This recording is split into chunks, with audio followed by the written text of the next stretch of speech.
Live from Studio C. Well, maybe not live when you're listening to it, but it is Weather Wagers. I am Brett Thackeray. He is Dan Tomaso. Hello, and everyone. Go back to our other shot because he, who's running things for us, is David Shiner. And there we all are. And there's Brett's famous mug in the shot, too. Yeah, people do love my Ron Swanson mug. I feature it on my Coffee Talk series on Instagram. People always comment on it. I was talking about two today. Now you're going to get me off on a tangent, but I said I had a blueberry coffee this morning. I had caramel pecan cinnamon bun. And the people at Two work different here, types. I have three. I actually had three different types.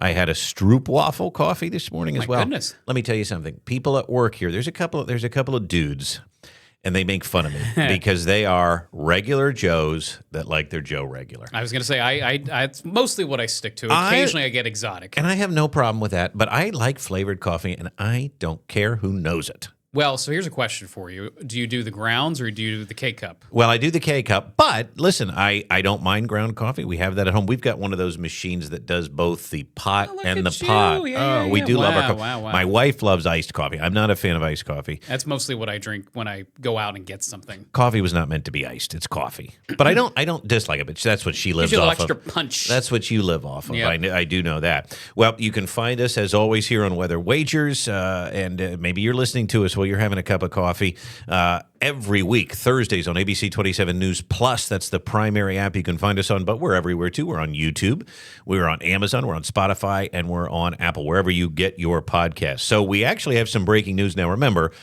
we're not reporters here, but we can tell you that this one's everywhere. This one's everywhere now. Well, we actually have even hotter breaking news than this, but let's start here.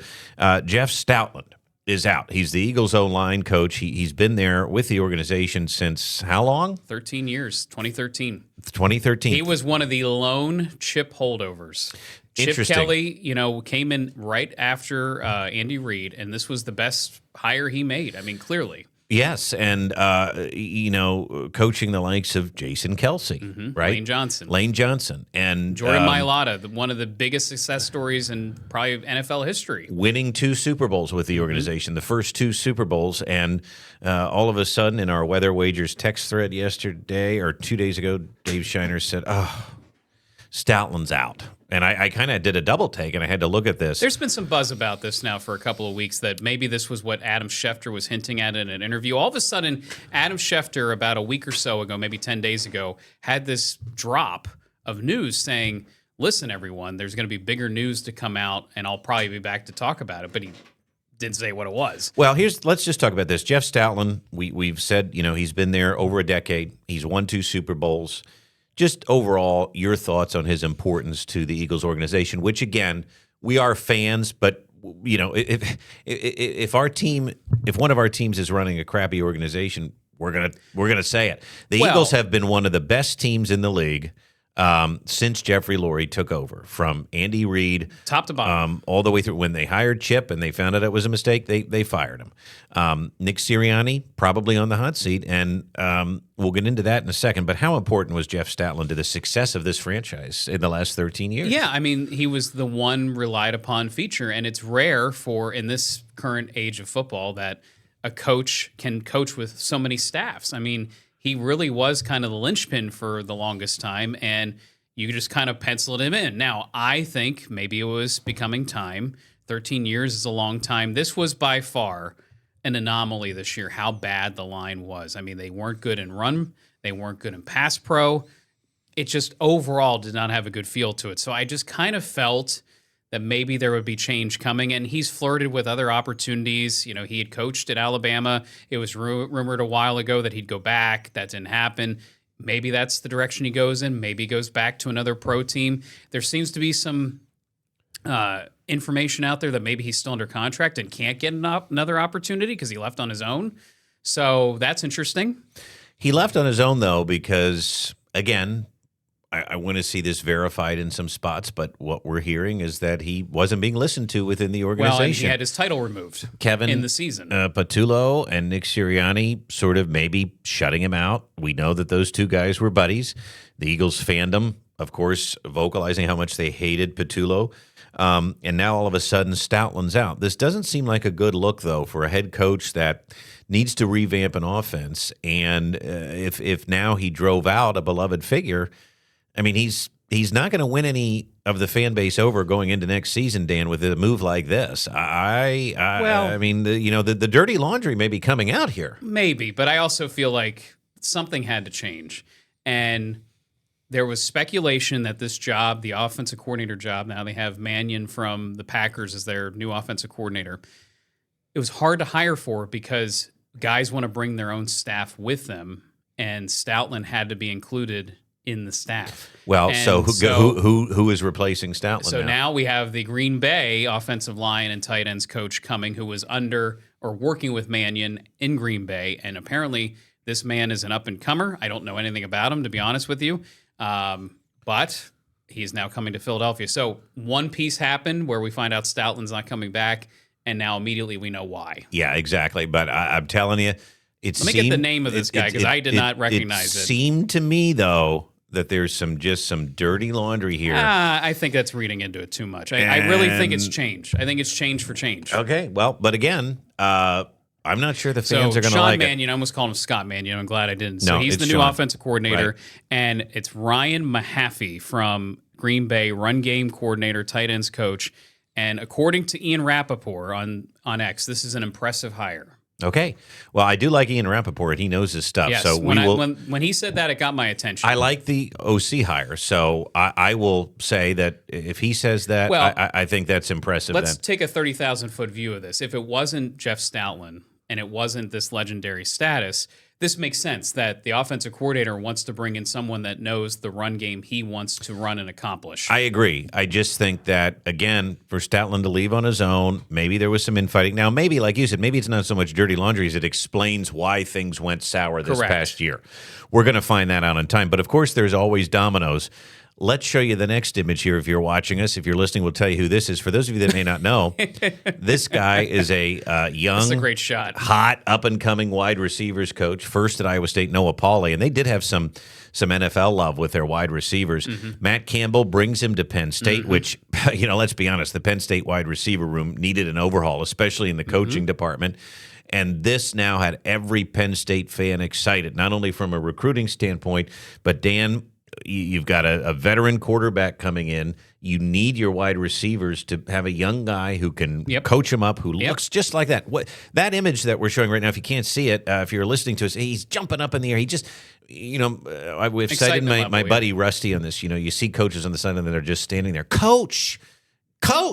He's coaching right there in that image. And he really is an up-and-comer. Well, guess what? Where's he going? He's now the Packers wide receiver coach because we rated the Packers as an Eagles organization. We rated the Packers offensive staff. So the Eagles now have hired it's because of the Eagles that the Packers have hired Noah Pauley. This downtrending cascade, if you will. Penn State. Remember when I said if there was an organization that seemed in disarray, we would say it? This is a gut punch to Penn State's new coaching staff. And now Matt Campbell has to go out and try to do what James Franklin couldn't for the past several years, hire a wide receivers coach that can coach these guys up. What was Franklin's downfall? He couldn't replace his assistants. And I have a list for you here. Penn State's wide receiver coaches since James Franklin's first and really great hire at Penn State as a wide receiver coach, Josh Gaddis. Yes. Now, hold on. And before you give that list, I just want to point out, do you know what Franklin used to do, too? And this is why it was so baffling to people. He was a wide receivers coach. Right, correct. And couldn't hire one. Well, or didn't have the resources. We'll never know the full story. That's the problem. No, but Nick Saban was a defensive coach, coached the defense. It showed. I don't know why Franklin didn't get involved more. He was more of a CEO type, but read the list. So since Josh Gaddis left, and again, he was a phenomenal recruiter. We had a lot of talent at wide receiver when he was on staff. We had David Corley, who was supposed to be the running backs coach, but somebody named Jaywan Sider was also hired in that cycle. And that was a good hire. Yes. So Franklin moved Corley to wide receiver coach. And that was a disaster. It was a disaster. But then he followed that up with a great hire in 2019 in Gerard Parker. Now, apparently he wasn't well liked by the players. Yeah, and I'm not sure that was a great hire because again. Well, he became an OC and did some big things after that. He did, but again, the wide receiver room was Well, but part of that is if you don't have consistency in coaching and you don't have consistency in recruiting, it makes the room very difficult. So then we get Taylor Stubblefield, who wore the wrong belt famously in a camera shot. Didn't he wear the U? Yes, he wore the Miami because he had so many jobs that he wore the wrong belt. So he was there for almost 3 full seasons. Then Marcus Hagans, who may have been one of the better hires, just they couldn't get the talent in the room. Yeah, I don't know about that. Well, he was well liked. He was well liked, and he's got another job. And by the way, where he's at Michigan, so he's good enough for Michigan. Okay, Just saying. That's fine. But and now Noah Polley lasted 7 full weeks as wide receiver coach for Penn State University. It really is something to see, isn't it? And this is going to be, at this point in this month, this is going to be a hard hire to figure out. It's going to be a real challenge. And now, again, I would love to talk to the people that think we're going to win 11 games next year. I'm kind of out. I think this might have been the final nail in the coffin. I was trying to get myself excited about this upcoming season, but it just doesn't seem like there's anything nice going on up there. No. And, first it was the recruiting. And by the way, PSA to everybody, Penn State has 0, and I mean 0.0 recruits for the year 2027 right now. We're going to move on to the weather. 0. We need to talk about the weather. Speaking of 0, it's been near 0. It has. It was below 0 this morning, but we want to talk about the weekend weather because we've got an Arctic plunge coming into the Northeast. Now, the only reason we're highlighting this is because it is highlight worthy. A clipper on Friday could bring some snow showers to Pennsylvania, New York, and New England. I could see a fluffy inch here in spots, Dan. I think it's a disorganized system, though. The rest of the weekend looks just fine weather-wise, but the reason that we're going to talk about Saturday's high temperature, look at this Arctic front, Daniel. Look at that thing plow in here. Single-digit lows, and then I believe this had like an 11-degree high. Yes, 11-degree high, and some of the 8 degrees in the evening. Correct. Some of the models also show that. Now, the winds, too, are going to kick around. You're talking about 30-mile-an-hour winds here Saturday, 50-mile-an-hour gusts. So it feels much colder. Well, it's going to feel like 10 to 20 below 0 at times. As you say, the wind chill fluctuates. But we were talking on a weather text thread, and we're going to make a side wager bet. And I've got the loser has to. Okay. I've got that up. So cue the graphic here. We're going to set the over-under at 20 because last night you worked our evening shows. Mm-hmm. And you left me a note this morning that said, model's not as cold now. I'm going to go 20 degrees on Saturday. Yep. I came in, and the European model went 9 for a high on Saturday. Mm-hmm. The GFS was like at 14. Nothing showed anything above 15. Now, I agree. If the sun is out, we warm up. We get usually higher than the model. So all week long, we've been saying 17 degrees. Dan, with the data that he saw yesterday, bumped it to 20. With the data that I saw, I bumped it back down to 17. Now, Dan said he doesn't buy it in our text thread. He said, I think with the sun, we're going to hit 20. Well, now, here's the question. Does it have to be over 20 degrees? Do I have to hit 21? I'll give you the win if you push. Okay. Push 20 and a half, should we go? 20 and a half, 20.2. I will give that. I will give Dan the win if it hits 20. Okay. So that's on the record. Okay. So the over-under for Saturday at HIA, Harrisburg International Airport, where we measure temperature here, does the high temperature reach 20 degrees on Saturday? So that's the question. It's yes or no, but we'll set the over-under at 20. It's kind of a yes or no over-under. So I'm going to go under. And you're going to go over. I'm going to go over, and part of the reason why I think this is if the winds come up Friday with this clipper and it's cloudy at night, we won't start as cold Saturday morning. The high could be in the morning, and then things tumble during the day. What we find, and this is a little bit of nerdum here, is that the models, no matter which model you look at, tends to move the cold air in much faster, where the cold air is more like a seeping, progressive, feature. And so I feel like there was a weird adjustment that must have happened overnight, because when I left, again, I felt I even said it during the 11 o'clock news. You can watch the tape. Go watch the receipts. I said trending a little bit milder for Saturday. Yeah. Well, listen, we're going to find out because the scientific reasons that he just gave are very valid. But I'm going to place my bets that it's going to be in the teens here on Saturday. And now the loser has to. Here's what I want us to do. We go out. We find some clean, untouched snow. Okay. We put it in a pie plate, and you stick your face in it. Fine. Cold snow. White snow, not yellow snow, if, by the way. Or brown snow. Yeah. If you've been outside at all. My sidewalks right now, I mean, you could see every dog that's come through in the neighborhood. Oh. It's so gross. Oh, that is gross. Well, we won't make you do that. 10-day-old snow. We'll go out. We'll find some untouched snow, put it in a pie plate, stick your face in there. Great. Right Happy here to on do this it. show next week. Will I get frostbite? I keep hearing about frostbite. I think you'll live. I think I'll live too. All right, let's move on. We do want to give you the forecast for Santa Clara because that's where the Super Bowl is, and this is a Super Bowl focus show. I know we've talked about everything, There's but games happening? there are. Let's show you California right now. Go ahead, because take I it. think There's it's, Mr. Shiner. I think my graphic's moving, but I can't see it. I think it is going to be nice in California here. Are we connected? Do we? We're connected, but Okay. she ain't moving right now. Oh, it's reconnecting. Give it a second. All right, we'll give it a second. But in the meantime, I will tell you that the Super Bowl Sunday actually looks pretty nice. It's everything you would want California weather to be. That would be clear. I believe for them, the game kicks at 6:30 here, which means it's 3:30 there. We're going to be in the 60s. It's going to be very pleasant.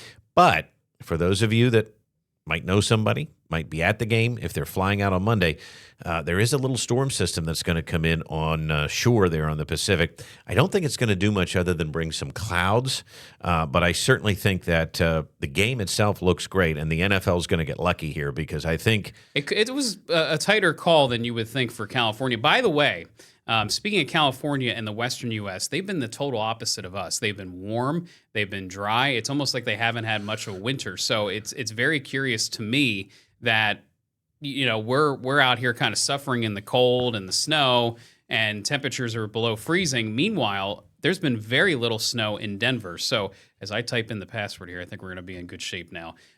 But the weather itself has been anomalously warm. Very, very dry. Some of the least snow totals the West has ever seen. At least to this point in the winter, it could obviously change. But here we go. We're going to talk about the weather now. Temperatures will be about 50 degrees even overnight leading into the game. But look at the game temperature. This is what I mean. It drops a little. Well, no, keep going because there it remember, goes. Now it jumps up. 6:30 when it kicks off. 60s. I mean, that's going to be really nice. nice. So that's exactly what you want. There's that storm I mentioned. If you're flying out on Monday, I think it's only going to bring some clouds and some rain to the northern part of the state. But listen, I think the NFL is going to have a nice night for a Super Bowl game. So let's talk about our prop bets. This was the reminder from last week. Now, Daniel, I put in a number for you here. If you don't like it, you can tell me. I realized that we needed to actually pick a total, number for the tiebreaker. So let's just review these quickly. These were odds. These are set last week. Some of these may have changed, but these were locked in by us because it's going to count toward our official total. Mm-hmm. The national anthem sung by Charlie Puth. We are both going over 1 minute and 20 seconds. You do have a chance to catch me here with the coin toss. You're going heads. I'm going tails. Never fails. Scoring first, the Seahawks. Halftime song, well, you've got many different things here to choose from with Bad Bunny. We also have Usher. Somebody's going to accompany him, we think. Song count, 11.5. I'm going under. You're going over. We do need you to track these. Somebody needs to track these, Shiner. Well, I think Covers will do that for us, too. All right. Passing yards, Sam Darnold's going to have the most. Rushing yards, Kenneth Walker the third, we both have. And receiving yards, there's not a whole lot you can gain on me with these. There's not a lot of stars in this game. Jackson Smith, but he's one. And Jigba. Yes, we've got the Gatorade color. You have red and lime green. Now, if the Patriots win, I don't know that they're going to do red because they don't like it to stain their uniforms. Well, that's true. So you got to root for the Seahawks there. Total points, I'm going under. You're going under the 46.5. Now, I believe today's over-under is 45.5. Last week it was 46.5. That's when we said it. Scoring last 2 minutes, we both said yes. Darnold over 250 yards, yes. May, no. We don't think he can get Correct. there. The MVP, I've got Sam Darnold. You've got Jackson Smith and Jigma. Now, I'm going 43. Now, if you want to change your number, go ahead. No. I'm fine with that. 46, and it's about who's closer in the end, right? It's about who's closer in the end without going over because we both picked the under. So that's why you're going to be right there at 46 points. And that will be our tiebreaker if we need it. So let's view the overall record. This is the season record for Dan and I. And yes, the actual game is going to count to this, but we're also counting our prop bets because we want to give Dan a chance to win this steak dinner. It's close enough that you could do it. 93 and 88. Mm-hmm. That is a good record for me, and even yours. I mean, I guess just under 500 is not bad. If the Patriots end up winning and pull a big surprise here, I think we're both in trouble. Well, maybe, yeah, because we'd lose a lot. Yes. We're assuming one thing. Right. You're 88 and 92, but let's talk about this Let's talk about this steak dinner here. Pull up that because we are going Well, to. but before we get to steak, we got to talk about the players that be here. Oh, yeah. Okay. Yeah, you're right. Well, and the coaches. This is a game that features a coach I really like in Mike Vrabel, who do the Titans feel silly? I mean, the Titans got rid of A.J. Brown. They got rid of Mike Vrabel. I mean, they got rid of everyone who wasn't the problem. That's when you know you have a bad general manager. Yeah, and again, and a bad organization right now. Going back to our negativity around this Jeff Stoutland thing, and Howie I trust. Howie just, they run a good shop. Yeah. And if there were really serious problems, I really don't think Nick Sirianni would be there anymore. And the Patriots, we all agree, need some pieces yet. They just they're don't. not quite there They're yet. not quite there yet. Guess what? With the right head coach, they're in the Super Bowl. Right. Well, and by the way, a hot quarterback. I mean, he was very good he is throughout very the year. good. Yeah, he is very good. And then you compare that to Mike McDonald. Again, they get rid of Pete Carroll. They bring in Mike McDonald. Look at him. I mean, he's winning games all over the place. And scoring a lot of points. They feel like they do have all the pieces, right? I think they do. I mean, I think the stars kind of align for them this season that Sam Darnold, kind of a cast off from Minnesota. That decision got a GM fired now. The Minnesota Vikings GM was let go this week. Where did they bring in Mike McDonald from again? Remind everybody. The Ravens. So he is a Baltimore native. I'm sure the Ravens, looking back on it now, would like a chance to hire him. And he's, what was he known for? He was defense. He was the defensive coach, which, again, a lot of organizations these days hire offensive coaches. Right. Well, Yep. somehow he got the offensive staff. Again, in the NFL, it is so critical who your assistants are, who you build as coordinators. Sometimes look at the Eagles. Sometimes that first staff Yeah. is your best staff until it gets pilfered. And that's going to happen too. Right. But you've got two sort of different coaches because, again, as much as Mike Vrabel's McDonald's more than known commodity. Yeah, but as much as Mike McDonald's a defensive guy, I mean, that team scores a lot of points. Indeed. And Sam Darnold has kind of turned things around. So steak dinner on the line. There it is. We are going to our friends at Revelry. Now, we are trying to get in there next Friday. We have not confirmed that yet, but we're going to meet with the head chef. Our people are talking to their people. Yep, he's going to cook us up some food. I will either buy you a steak dinner or you will buy me a steak dinner. If, depending on who happens, we will feed Shiner as well. And, this is going to be a wonderful, and we're going to air it here on the podcast. All right, so what's your order? Let me hear how you order a filet mignon. Well, I want it medium. Okay. Because I like it well done. It's very too hard. similar. Yeah, I like it medium. I want to get some, if they have some mashed potatoes there, some frites I could go with. And then I need a good, vegetable. Don't laugh, but I like roasted Brussels sprouts. Oh, I like roasted Brussels sprouts too. They go really good with a steak. So we'll see what they have for us. I like there. a little demi glaze on the steak too. I'm not a big mushroom person. No, I'm not either. I could do the caramelized onion. That Ooh, I like. okay, yeah, okay. But now listen, for those of you that don't know, Revelry in Hershey, it's at the Hershey Lodge. It's in the Hershey Lodge. It is a phenomenal I've been there, I steakhouse. think, twice. And Yep. I can Never tell you, disappointed. I don't bring stuff home. No. It gets eaten. Mr. Shiner, how do you like your steak? Well, first of all, I'm a ribeye guy. I like That's the ribeye, fine. little extra marbling, and I'm a medium rare. Medium rare. Now, And is this something you put on your grill? You are a grill master. I grill, I smoke, I do all the things with the meats Mr. for Wilson sure. here. Yeah. But yeah, no, medium rare. I like to have a little bit of blood? little bit of blood. Not quite carving up what Juicy. I want and ride the rest home like my mom likes it, and it's rare. But no, I'll do. I'm a big A1 fan, so I like No, a me little too. steak sauce on the side, whether it's too. their house dressing or not. And So then you're I not can a type do of person that's not insulting to the steak. no. I mean, I will always try the steak first without the sauce, but I like a little kick. My favorite steakhouse in Danville, Pennsylvania, BJ's Steaks, and it was an oyster bar too. My buddy Rusty. Mm-hmm. Big fan of the show. You're a big fan of the show. You've heard him. Just sent me a text message 2 days ago. They're closing. End of an era, huh? End of an era, and their last day was Wednesday. I didn't even get a chance to have a last meal there. There's a famous episode of Parks and Recreation where Ron Swanson, Coffee mug. his favorite steakhouse closes. Really? And he's there outside banging on the door. And he said, "What did they do with all the steaks that weren't eaten? Are they still in there?" And I sent Rusty that GIF. And he said, "OMG, that's how I feel Well, maybe tonight." someone will take it over. And my point in saying that is the steaks that they made there, they made a Chicago steak, dry aged for 28 days. Wow. Didn't need A1. And I love A1. Didn't need it. Just did not need it. Well, it was let that it good. eat. So I cannot wait. Revelry, we're coming, and we're Yep. going to share that with you. Now, what about your favorite Super Bowl food, guys? What do you think? I am definitely a chicken wing guy. Any kind, I'm usually there for. Not really big on the Old Bay. Got to tell you. I don't dislike it. But I Missing just like out. a It's good. not original. I like a See, good I love chicken me wing. some old Okay. Bay wings, but But what's that's your still not my favorite favorite. Super Bowl food? Go ahead, Shiner. Well, I mean, I like last year for the Eagles Super Bowl. I made a tomahawk ribeye with the Wow. bone and all that. But I mean, you Maybe can't we go need to do wrong an with episode wings, on location next to his grill. Let's show You the might. wing. Let's show the wings here. So let's start with that. Favorite wing sauce. I have two. I like just the regular mild buffalo sauce. I don't like it too hot, but mild buffalo sauce. There's something about that. And I think Dan, you'll agree with me here, but garlic parmesan. I love garlic parmesan. I think it's either garlic parm or honey barbecue are two of my favorites these days. I still like mild, but I think that was more my juvenile days.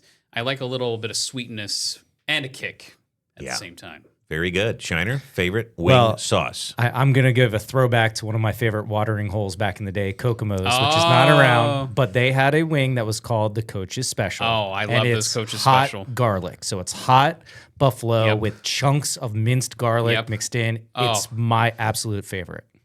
Can you think still you're get it making- anywhere? Yeah, like a bunch of places, they don't call it the Coach's Special. It's just but something. yeah, it's just hot garlic. You know. have probably made so many mouths water. Yeah. That remember that. Now, don't be wing. around that person after they're Yeah, done no, eating no, it. no, It's no, not. no. It's not the best after. But I But it's a one of great my going in. memories growing up. I was on a baseball team, and we had our end of the year celebration at Kokomo's. So this is going back some time, and we knew the owners, and they brought out a bowl, and I mean a huge bowl of Coach's Choice wings. I It's will good never to know forget the it. owners of a restaurant. Yes. It I helps. mean, It that helps. does help a lot, I will say. All right, here's a question for you fellas. Salsa or guac if you're having the chips at the party? Neither. I like buffalo chicken dip. That's actually my there you favorite. go. My favorite Super Bowl delicacy. Okay. Keeping the wing theme. We had a guy here who just retired.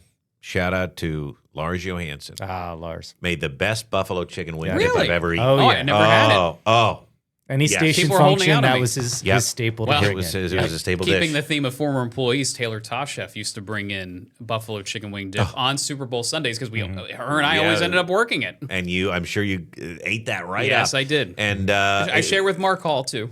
yeah, another former employee. There you go. Salsa and guac, Shiner, which one? I'm an anti-avocado guy, so I'll do Okay. a salsa, I'll do a too. buffalo chicken, and you can't go wrong with a little queso dip.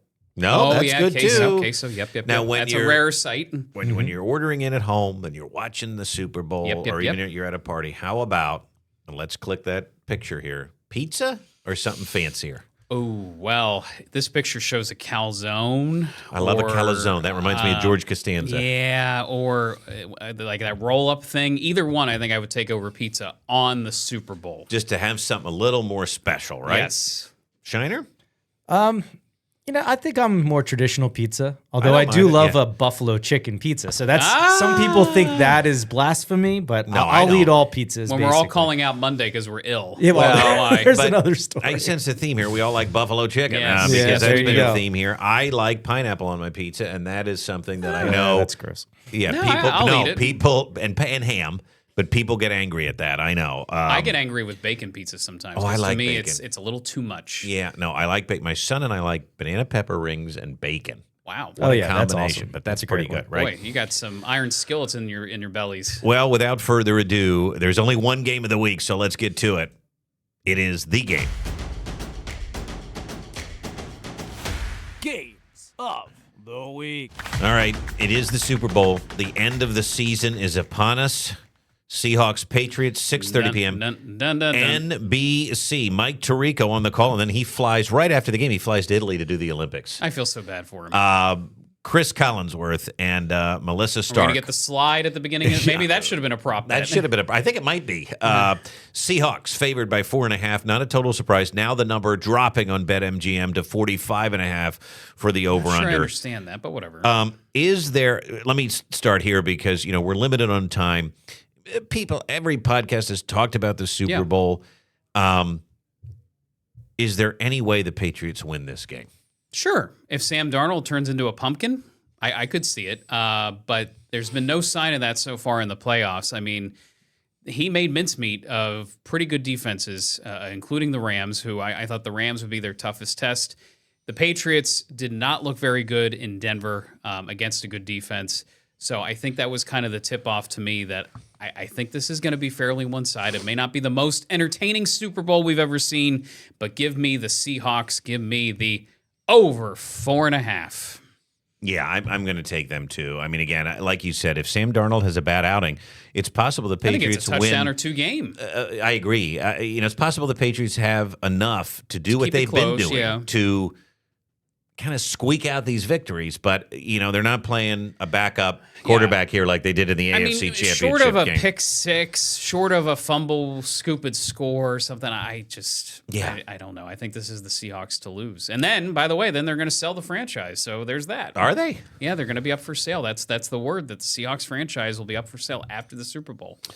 Very interesting. Yeah. Wouldn't that be wild if they won? All right, let's go to some other prop bet discussions. Now, we are not counting these. We are counting. These are for fun. These are for fun. These are other prop bets of interest on MGM as of today. Now, remember, we're going to pick the game.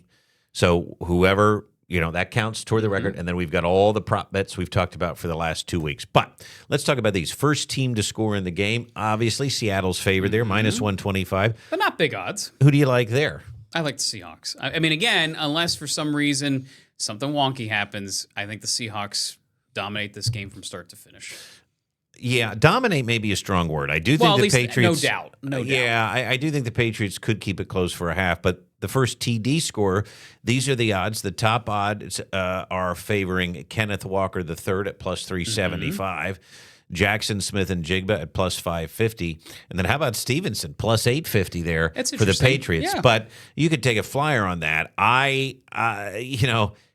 Jackson Smith and Jigba at plus 550 is tempting because you can make some money there. I think the safer bet, though, is the Seahawks seem to be at least somewhat conservative to start games. I could see, a 15-play drive, slow, methodical. Kenneth Walker punches it in. So let's talk about that because that leads us into our next discussion. Had a guy this week, GR, we call him, tell me that the first quarter total, he bets on a lot. And I also was listening to the Chris Felica Bear Bets podcast. He and Jeff Schwartz, former NFL guy, Oregon guy, he just tweeted something I want to share with you too, Jeff Schwartz. They were talking about this. 2 weeks off. Want to probably play conservative. Yep. Need to work out some kinks. Get a feel for each team. Yep. And our guy GR here said, bets the first quarter under a lot. Well, I could see it being 3-0, 7-0. If it's 7-0 and you bet the under, you win. Yeah.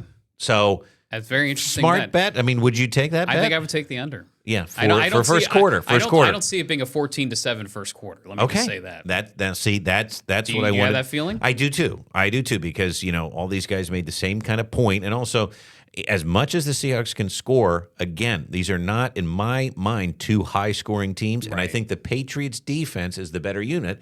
They're going to try to neutralize Darnold somewhat. I agree with that. And I don't think they have a great offense, even though I do like Drake May. So I'm kind of with you, right? Yeah, it could be a field position game to start. Correct. First scoring play. Is it a touchdown? Is it a field goal? Wow. Is it the other? Now, based on what we just said, maybe taking the field goal here, you could earn some money, plus 120. Yeah.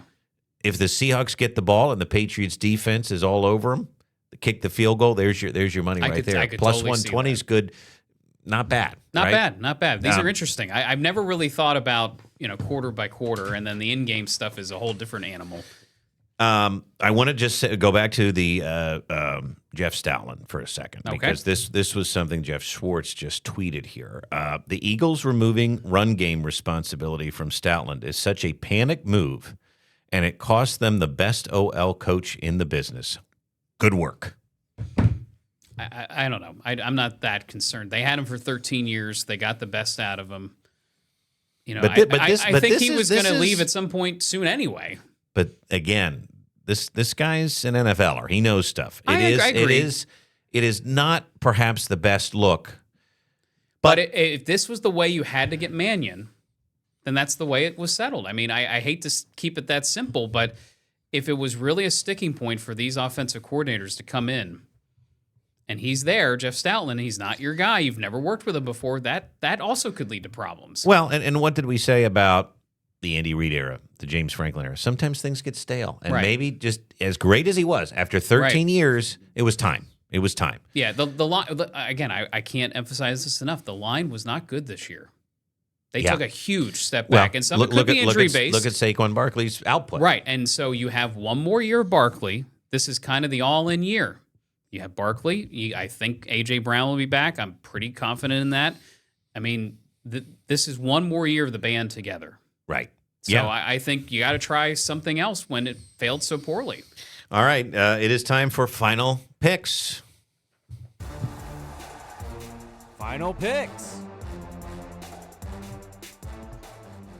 No surprises here, I promise. We're both going Seattle -4.5. So, again, you're not going to gain one on me there. But, again, we try to pick smart. We do not pick against each other just to do it because that can really mess with your record, and then things get out of hand. We are close enough that if some of those prop bets go your way, you're going to get me to pay out for that steak dinner. I think we're with a lot of the country, but sometimes that's not the side to be on. Sometimes it's the underdog. I mean, it could be a surprise. You go back a few years, there have been some pretty lame Super Bowls that are low scoring. Yes. This could be one of them, or it could be a never in doubt. Seattle from start to finish looks like the better team. Yeah. I'm leaning more that direction. All right. Very good. Well, that is it for this edition of Weather Wagers. Again, you can reach out to us, and we need some content here from all of you, and we want to know what you would like to see in the offseason because we've got an email, weatherwagers@gmail.com. If anyone wants to be a wide receiver or a wide receiver coach for Penn State, reach out. We're taking applications. Yeah, we'll read them. There you can see our social medias, too. And I just want to point out, too, we are trying to line up some guests. Yes. We are going to hopefully have some interviews that you've come to know and love on this program over the years.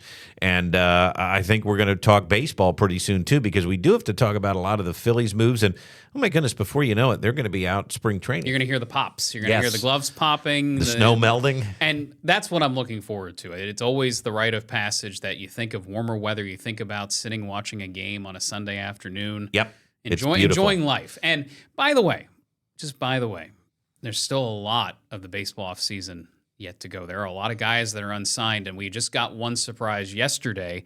Framber Valdez signing with the Detroit Tigers. Detroit seems to be all in this particular season because this is Tarek Skugel's last year in Detroit. He's not signing an extension there with Detroit. It's just not going to happen. He's going to be with a big market team. So very interesting. We're not done with the moving and shaking yet.